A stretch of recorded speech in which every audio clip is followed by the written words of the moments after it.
Halo semuanya, kami dari kelompok 11 akan membahas tentang fungsi peubah acak dengan teknik fungsi pembangkit momen, di mana kami dari kelompok 11 beranggotakan 3 orang. Yang pertama yaitu Dea Aulia Aska, yang kedua ada Iwayan Aditya Nusanayatnya, dan yang terakhir ada Aulia Wicaksono. Yang pertama yaitu fungsi peubah acak normal umum. Misalkan X1, X2, X3 sampai Xk adalah n peubah acak yang saling bebas dan mengikuti distribusi normal umum dengan rataan mu i dan varian sigma i kuadrat. Ditulis n mu i sigma i kuadrat di mana i sama dengan 1, 2, 3 sampai n. Jika z sama dengan x1 plus x2 plus x3 plus xn, maka z akan mengikuti distribusi normal umum dengan rataan sigma i sama dengan 1 sampai n mu i dan varian sigma i sama dengan 1 sampai n sigma i kuadrat. Karena sudah diketahui bahwa x1 mengikuti distribusi normal umum dengan rataan mu1 dan varian sigma 1 kuadrat, maka fungsi pembangkit momennya adalah mx1t sama dengan eksponen mu1t ditambah setengah sigma 1 kuadrat t kuadrat. Sehingga seterusnya sampai dengan xn mengikuti distribusi normal umum dengan rataan mu n dan varian sigma n kuadrat, maka fungsi pembangkit momennya adalah mxnt sama dengan eksponen mu nt ditambah setengah sigma n kuadrat t kuadrat. Selanjutnya, berdasarkan definisi umum fungsi pembangkit momen, maka fungsi pembangkit momen dari Z adalah mzt sama dengan ekspektasi eksponen Tz sama dengan ekspektasi eksponen T dikali dengan X1 plus X2 plus X3 sampai dengan plus Xn, sehingga dia dapat eksponen sigma i sama dengan 1 sampai n mu i dikali t ditambah setengah sigma i sama dengan 1 n sigma i kuadrat dikali t kuadrat. Ternyata fungsi pembangkit momen dari Z merupakan fungsi pembangkit momen dari distribusi normal umum dengan rataan sigma i sama dengan 1 sampai n mu i dan varian sigma i sama dengan 1 sampai n sigma i kuadrat. Sekarang langsung saja kita menuju contohnya. Misalkan X1 dan X2 adalah dua peubah acak yang saling bebas dan keduanya berdistribusi normal, masing-masing n dalam kurung 1 7 dan n dalam kurung 3 9. Jika y sama dengan X1 plus X2, maka hitung P y lebih besar dari 1. Penyelesaiannya, kita akan menentukan dahulu distribusi dari Y. Berdasarkan dalil 10.12, maka Y berdistribusi normal umum dengan rataan 4 dan varian 16. Jadi P Y lebih besar dari 1 sama dengan Y min ekspektasi Y per akar varians Y lebih besar dari 1 min 4 per 4 sama dengan P set lebih besar dari min 0,75. Kita menetapkan daerah antara Z sama dengan min 0,75 dan Z sama dengan 0 ditambahkan dengan 0,5. Maka daerah antara Z sama dengan 0 dan menjadi Z sama dengan 0,75 ditambah 0,5 menghasilkan P Y lebih besar sama dengan 1, yaitu 0,7734. Dalil 10.13. Fungsi peubah acak Poisson. Misalkan terdapat X1, X2, X3 sampai dengan Xn adalah n buah peubah acak yang saling bebas dan mengikuti distribusi Poisson lambda i, di mana i sama dengan 1, 2, 3 sampai dengan n.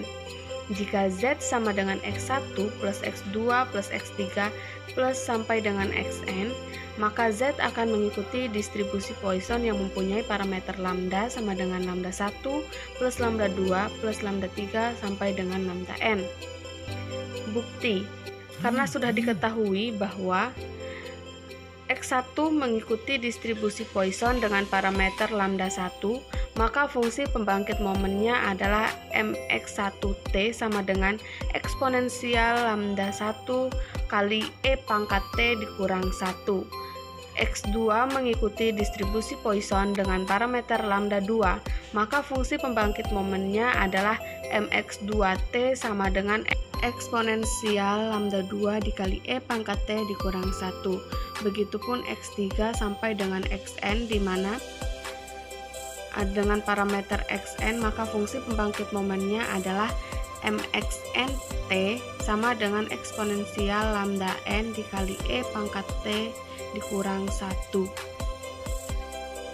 Selanjutnya, berdasarkan definisi umum fungsi pembangkit momen, maka fungsi pembangkit momen dari Z adalah mzt sama dengan e eksponensial tz, yang nantinya di mana mzt sama dengan eksponensial lambda 1 ditambah lambda 2 ditambah lambda 3 ditambah sampai dengan lambda n dikali e pangkat t dikurang 1.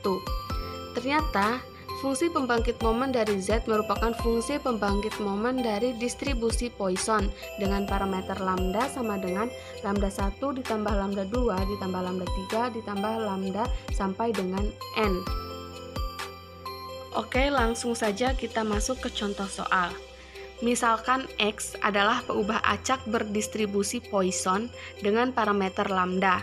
Jika Px sama dengan 0 sama dengan 0,2, maka nilai dari Px sama dengan 2 adalah, di sini diketahui Px sama dengan 0 sama dengan 0,2, dan yang ditanyakan Px sama dengan 2 berapa. Oke, fungsi peluang dari distribusi Poisson adalah Px sama dengan X sama dengan lambda X dikali dengan E pangkat min lambda per X faktorial, di mana X sama dengan 0, 1, 2, 3, dan seterusnya. Langkah pertama adalah menentukan nilai lambda sebagai berikut.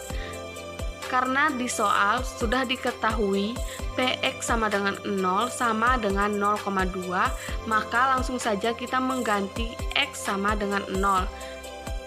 Sehingga lambda 0 dikali E pangkat min lambda per 0 faktorial sama dengan 0,2. Maka E pangkat min lambda sama dengan 0,2. Lambda akan sama dengan 1,6. Sehingga diperoleh lambda sama dengan 1,6. Selanjutnya akan dicari nilai dari Px sama dengan 2 sebagai berikut. Px sama dengan 2, kita langsung mengganti lambda sama dengan 1,6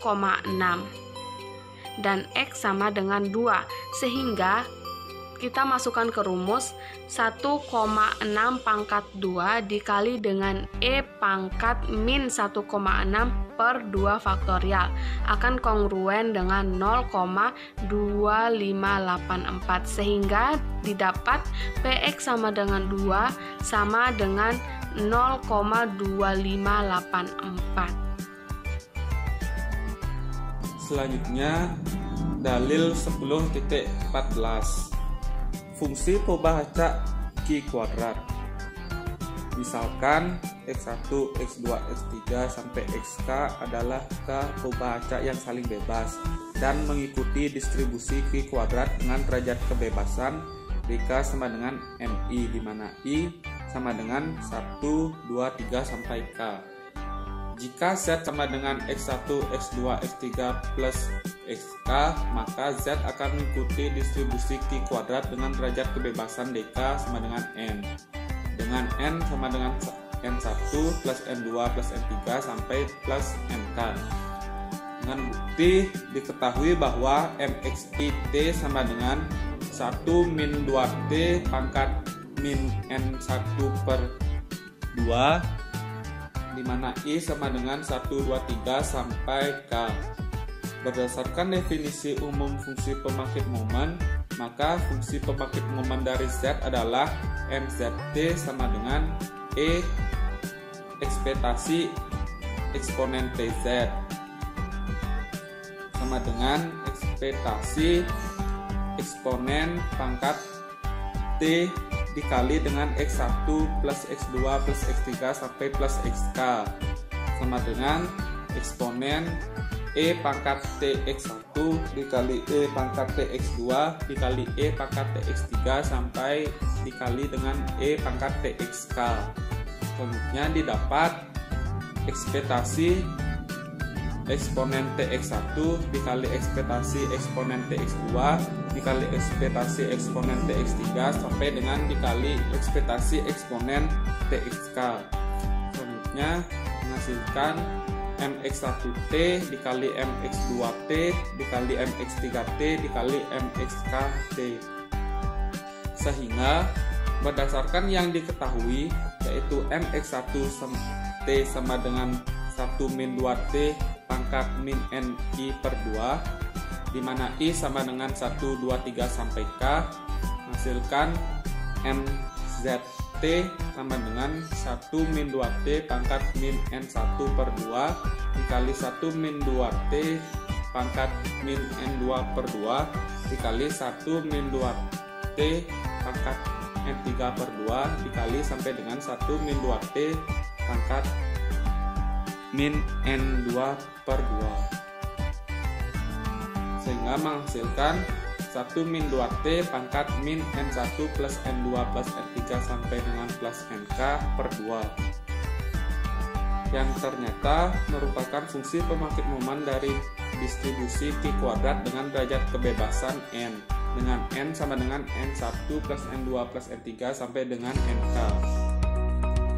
Selanjutnya akan lebih memahami materi yang disampaikan, kita langsung saja ke soal latihan. Soal latihan ini diambil dari buku pengantar statistika matematis halaman 428 nomor 26. Misalkan X1, X2, X3 adalah 3 pembaca yang saling bebas dan ketiganya berdistribusi Q kuadrat masing-masing dengan derajat kebebasan 2, 4, dan 5. Jika Y sama dengan X1 plus X2 plus X3 dan PY lebih besar C sama dengan 0,01, maka hitunglah nilai C.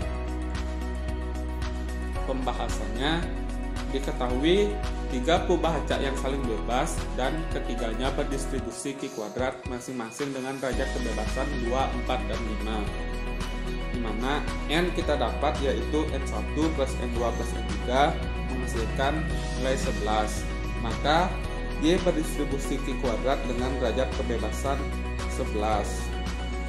Karena PY lebih besar C sama dengan 1, maka PY lebih kecil dari C sama dengan 0,99. Kita dapat mencari nilai C dari tabel distribusi Q kuadrat dengan derajat kebebasan 11 dan peluang 0,99, sehingga nilai C sama dengan 24,7. Sekian pemaparan materi dari kelompok 11. Jika ada salah kata, mohon dimaafkan. Semoga video ini dapat bermanfaat bagi kita semua. Terima kasih.